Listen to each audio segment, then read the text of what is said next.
Hi hello friends, welcome back to our YouTube channel. ನಾನಿವತ್ತು ಕಡಲೆಬೇಳೆ ವಡೆ ಮಾಡ್ತಾಯಿದ್ದೀನಿ. ತುಂಬ ಕ್ರಿಸ್ಪಿಯಾಗಿ, ಹೊರಗಡೆ ಕ್ರಿಸ್ಪಿ ಇದ್ದು ಒಳಗಡೆ ತುಂಬಾ ಮೃದುವಾಗಿರುವಂತಹ ಕಡಲೆಬೇಳೆ ವಡೆನ ಹೇಗೆ ಮಾಡೋದು ಅಂತ ನೋಡ್ಕೊಂಡು ಬರೋಣ. ಇವಾಗ ನಾನು ಈ ಕಪ್ಪಿಂದ 1.25 ಕಪ್ ಆಗುವಷ್ಟು ಕಡಲೆಬೇಳೆನ 3ರಿಂದ 4 ಸರಿ ವಾಶ್ ಮಾಡ್ಕೊಂಡಿದ್ದೀನಿ. ನಾನು ಕ್ಲೀನಾಗಿ ನೀಟಾಗಿ ವಾಶ್ ಮಾಡ್ಕೋಬೇಕು. ಇವಾಗ ವಾಶ್ ಮಾಡ್ಕೊಂಡಿದ್ದ ತಕ್ಷಣ ನಂತರ 2 ಅವರ್ ನೆನೆಸಿದರೆ ನೆಂದೋಗ್ಬಿಡುತ್ತೆ ಕಡಲೆಬೇಳೆ. ಹಾಗಾಗಿ 2 ಅವರ್ಕ್ಕಿಂತ ಹೆಚ್ಚಿಗೆ ನೆನೆಸಿದರೂ ತುಂಬಾ ಒಳ್ಳೆಯದು. ಇವಾಗ ನೋಡಿ, ನಾನು 3 ಅವರಿಂದ 3.5 ಅವರ್ ನೆನೆಸಿದ್ದೀನಿ. ಇವಾಗ ಕಡಲೆಬೇಳೆ ತುಂಬ ಚೆನ್ನಾಗಿ ನೆಂದಿದೆ. ಇವಾಗ ನೀರನ್ನು ತಗೊಂಡ್ಬಿಡೋಣ. ಜಾರ್ಗೆ ಒಂದು 5ರಿಂದ 6 ಹಸಿಮೆಣಸಿನ್ಕಾಯಿ,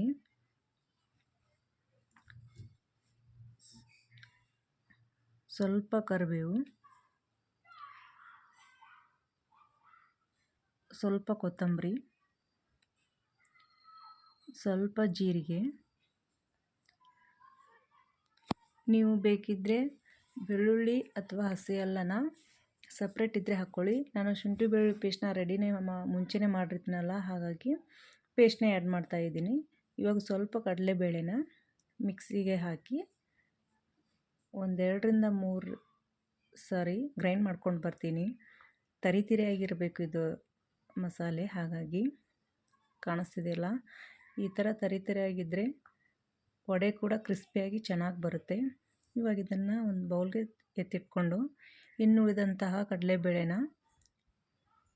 ಮಿಕ್ಸಿ ಗ್ರೈಂಡರ್ಗೆ ಹಾಕಿ ತರಿತರಿಯಾಗಿ ರುಬ್ಕೊಂಡು ಬಂದಿದ್ದೀನಿ. ಇವಾಗ ಇದನ್ನು ಕೂಡ ಮುಂಚೆನೇ ರುಬ್ಬಿದ್ನಲ್ಲ ಆ ಮಸಾಲೆಗೆ ಇದನ್ನು ಕೂಡ ಹಾಕ್ತಾಯಿದ್ದೀನಿ. ಕಾಣಿಸ್ತಿದೆಯಲ್ಲ, ಈ ಥರ ತರಿತರಿಯಾಗಿ ರುಬ್ಕೋಬೇಕು.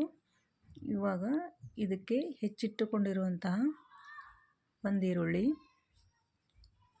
ಸ್ವಲ್ಪ ಕೊತ್ತಂಬರಿ, ಸ್ವಲ್ಪ ಕರಿಬೇವು, ಇವಾಗ ಹೆಚ್ಚಿಟ್ಟುಕೊಂಡಿರುವಂತಹ ಸಬ್ಬಸಿಗೆ ಸೊಪ್ಪನ್ನು ಹಾಕ್ತಾಯಿದ್ದೀನಿ. ಹೆಚ್ಚಿ ಮುಂಚೆನೇ ನೀಟಾಗಿ ತೊಳೆದಿಟ್ಕೊಂಡಿದ್ದೆ ನಾನು, ಯಾಕಂದರೆ ಇವಾಗ ಮಳೆಗಾಲದಲ್ಲಿ ತುಂಬ ಮಣ್ಣು ಥರ ಬರುತ್ತೆ. ಹಾಗಾಗಿ ನೀಟಾಗಿ ಕ್ಲೀನ್ ಮಾಡಿಕೊಂಡ್ರೆ ಚೆನ್ನಾಗಿ ಬರುತ್ತೆ.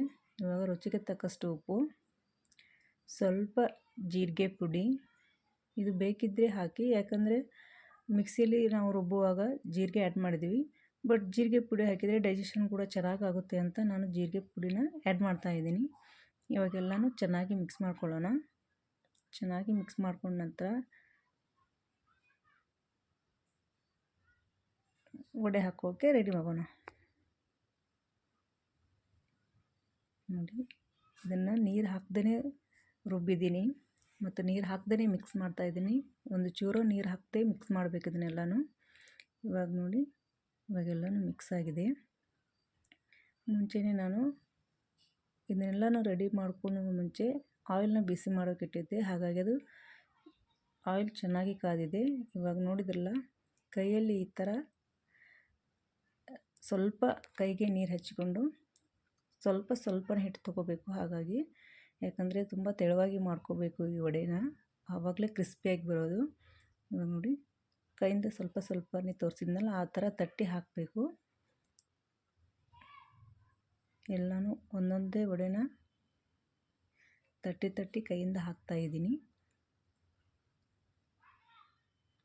ಯಾರಿನ್ನೂ ನನ್ನ ಚಾನಲನ್ನು ಸಬ್ಸ್ಕ್ರೈಬ್ ಮಾಡಿಲ್ವೋ ಬೇಗ ಸಬ್ಸ್ಕ್ರೈಬ್ ಮಾಡ್ಕೊಳ್ಳಿ, ಸಪೋರ್ಟ್ ಮಾಡಿ ಹಾಗೂ ಲೈಕ್ ಸಹ ಮಾಡಿ. ನಿಮ್ಮ ಫ್ಯಾಮಿಲಿ ಫ್ರೆಂಡ್ಸ್ಗೆ ನನ್ನ ವಿಡಿಯೋವನ್ನು ಶೇರ್ ಮಾಡಿ. ನೋಡಿ, ಎಲ್ಲ ವಡೆನೂ ಒಂದೊಂದಾಗಿ ಬಿಡ್ತಾಯಿದ್ದೀನಿ. ಇವಾಗ ನೋಡಿ, ಇವಾಗೆಲ್ಲನೂ ತಟ್ಟಿ ಹಾಕಿದ್ದೀನಿ. ಇವಾಗ ಒಂದು ಸೈಡ್ ಬೆಂದಿದೆ, ಫ್ರೈ ಆಗಿದೆ. ಇವಾಗ ಇನ್ನೊಂದು ಕಡೆ ಫ್ರೈ ಮಾಡಿಕೊಂಡ್ರೆ ಕ್ರಿಸ್ಪಿಯಾದ ಕಡಲೆಬೇಳೆ ಮಸಾಲೆ ವಡೆ ರೆಡಿ ಆಗುತ್ತೆ. ಈ ಥರ ನೀವು ಸಬ್ಬಸಿಗೆ ಸೊಪ್ಪನ್ನು ಹಾಕಿ ಮಾಡ್ಕೊಂಡು ತಿಂದರೆ ಅದರ ಟೇಸ್ಟ್ನೇ ಡಿಫ್ರೆಂಟಾಗಿ ಬರುತ್ತೆ. ಹಾಗಾಗಿ ಒಂದು ಸಾರಿ ನೀವು ಮನೇಲಿ ಟ್ರೈ ಮಾಡಿ. ಕಾಣಿಸಿದ್ರಲ್ಲ, ವಡೆ ಕೂಡ ಬ್ರೌನ್ ಕಲರ್ಗೆ ಚೇಂಜ್ ಆಗಿದೆ. ಈ ಥರ ಕಲರ್ ಬಂದರೆ ವಡೆ ಕೂಡ ರೆಡಿಯಾಗಿದೆ ಅಂತ ಅರ್ಥ. ಇವಾಗ ಎಲ್ಲನೂ ಎತ್ತಿಟ್ಕೊಂಡು ಇವಾಗ ಇನ್ನೊಂದು ಸರಿ ಉಳಿದಿತ್ತಲ್ಲ ಹಿಟ್ಟನ್ನು ಹಾಕಿ ಅದನ್ನು ಚೆನ್ನಾಗಿ ಫ್ರೈ ಮಾಡ್ಕೊಂಡಿದ್ದೀನಿ. ಇವಾಗ ನೋಡಿ ಕಾಣಿಸ್ತಿದೆಯಲ್ಲ, ಬಿಸಿ ಬಿಸಿಯಾದ ಈ ಮಳೆಗಾಲಕ್ಕೆ ಕಡಲೆಬೇಳೆ ಮಸಾಲೆ ವಡೆನ ನೀವು ಒಂದು ಸರಿ ಮನೇಲಿ ಟ್ರೈ ಮಾಡಿ. ಮೇಲ್ಗಡೆ ಕ್ರಿಸ್ಪಿ ಇದ್ದು ಒಳಗಡೆ ಮೃದುವಾದಂಥ ಈ ಥರ ಕಡಲೆಬೇಳೆ ವಡೆನ ನೀವು ಒಂದು ಸರಿ ಮಾಡ್ಕೊಂಡು ಮನೇಲಿ ತಿನ್ನಿ, ಚೆನ್ನಾಗಿ ಬರುತ್ತೆ. ಹೇಗೆ ಬಂತು ಅಂತ ಒಂದು ಸರಿ ಕಮೆಂಟ್ ಮಾಡಿ. ಐ ಹೋಪ್ ಈ ವಿಡಿಯೋ ನಿಮಗೆ ಇಷ್ಟ ಆಗಿದೆ ಅಂತ ನಾನು ಭಾವಿಸ್ತಾ ಇದ್ದೀನಿ. ಈ ವಿಡಿಯೋ ನಿಮಗೆ ಇಷ್ಟ ಆದರೆ ಲೈಕ್ ಮಾಡಿ, ಶೇರ್ ಮಾಡಿ, ಕಮೆಂಟ್ ಮಾಡಿ, ಸಬ್ಸ್ಕ್ರೈಬ್ ಮಾಡ್ಕೊಂಡು ನೋಡಿ. ಕಡಲೆಬೇಳೆ ವಡೆನ ನೀವು ತಪ್ಪದೆ ಮನೆಯಲ್ಲಿ ಟ್ರೈ ಮಾಡಿ. ನಿಮ್ಮ ಮನೆಯಲ್ಲಿ ಎಲ್ಲರೂ ಕೂಡ ಇಷ್ಟಪಡ್ತಾರೆ. Bye friends.